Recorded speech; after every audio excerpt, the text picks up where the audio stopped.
नमस्कार, इस खास सेगमेंट में आपका स्वागत है। मैं हूं सुनील। इस खास सेगमेंट में हम जीव विज्ञान के अध्याय संवेदक अंग से संबंधित बनने वाले प्रश्नों के बारे में जानेंगे, जो रेलवे एग्जाम्स या हरियाणा सीईटी परीक्षा के लिए काफ़ी मददगार साबित हो सकते हैं, जिनके इर्द गिर्द आपकी परीक्षा में सवाल बनाए जा सकते हैं।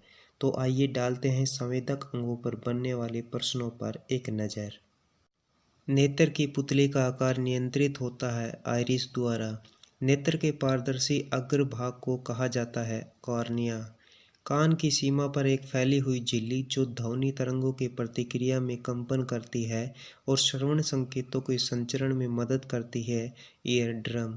सुपीरियर रेक्टस एक मांसपेशी है जो पाई जाती है नेत्र में। जीभ की ऊपरी सतह पर छोटे छोटे उभार होते हैं जिन्हें पैपिल्ले कहा जाता है, जिनमें स्वाद कलिकाएं होती हैं जो विभिन्न स्वादों का पता लगाने के लिए उत्तरदायी होती है। पैपिल्ले स्वाद की अनुभूति के लिए जिम्मेदार संवेदी ग्राही है। रस संवेदी अभिग्राहक। कॉर्निया और रेटिना पाए जाते हैं आँख में। मानव शरीर की एकमात्र पेशी जो दोनों सिरों पर जुड़ी नहीं होती है जीभ। वह झिल्ली जिसके कारण मानव कान की ध्वनि प्राप्त होती है कर्णपटह झिल्ली। ओल्फैक्टरी शब्द संबंधित है गंध से। मानव शरीर में वह अंग जो संतुलन बनाए रखने में मदद करता है कान। मानव कान का वह भाग जिसमें ध्वनि का प्रवर्धन 3 हड्डियों द्वारा किया जाता है मध्य कान। नेत्र में शंकु कोशिकाएं संबंधित होती है रंग दृष्टि से। वह घटक जो संवेदना की सामान्य क्षति उत्पन्न करती है एनेस्थेटिक। कार्टी अंग का संबंध है श्रवण से। रेटिना का वह क्षेत्र जहां दृष्टि स्पष्ट होती है फोविया। नेत्र की बाह्यतम तंतुमय कोटिंग है श्वेतपटल स्क्लेरा। कान का वह भाग जो ध्वनि कंपन को विद्युत संकेतों में बदल देता है कोक्लिया। ईयर ड्रम का दूसरा नाम है कर्णपटही झिल्ली। नेत्र का वह भाग जो नेत्र में प्रवेश करने वाले प्रकाश की मात्रा को विनियमित और नियंत्रित करता है परितारिका। नेत्र की मांसपेशियां जो फोकस करने के लिए लेंस के आकार को नियंत्रित करती है सिलियरी मांसपेशियां। पारदर्शी बाहरी नेत्र की परत जो प्रकाश अपवर्तन में सहायता करती है कॉर्निया। आंतरिक कान की संरचना ध्वनि को विद्युत संकेतों में परिवर्तित करती है कोकली। प्रकाश नियंत्रण के लिए पुतली के आकार को नियंत्रित करने वाला रंगीन नेत्र का भाग है आइरिस। मानव नेत्र में पीला अंडाकार स्थान उत्तम दृष्टि का क्षेत्र होता है मैक्यूला। स्वाद संबंधी अभिग्राहक पाए जाते हैं जीभ में। वृद्धावस्था में आमतौर पर होने वाला नेत्र रोग है मोतियाबिंद। स्टीरियोप्सिस एक विशेषता है नेत्र से संबंधित। मानव शरीर पर त्वचा की बाहरी परत को कहा जाता है बाह्य त्वचा। नेत्र का लेंस प्रकाश को केंद्रित करता है रेटिना पर। मानव नेत्र का वह भाग जहां प्रतिबिंब बनता है रेटिना।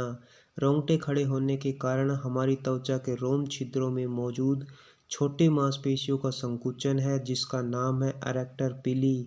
नेत्र का वह भाग जो छवियों को विद्युत आवेगों में परिवर्तित करता है जो ऑप्टिक तंत्रिका के माध्यम से मस्तिष्क तक भेजा जाता है वह है रेटिना।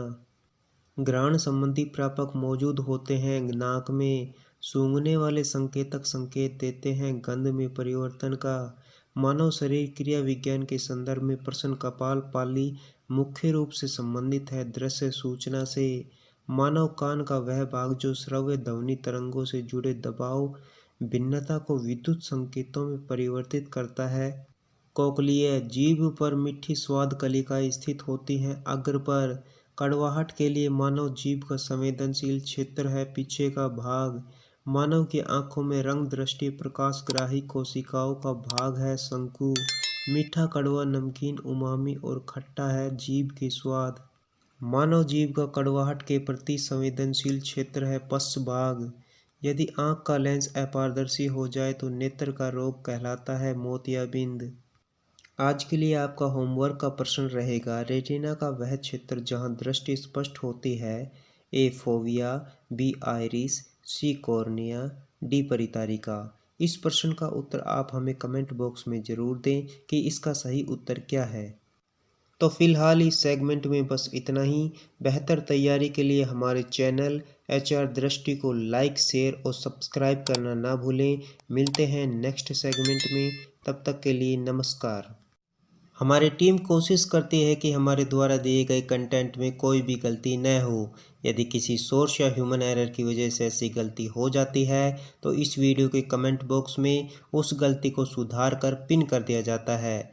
यह आपको कमेंट बॉक्स में सबसे ऊपर दिखाई देता है।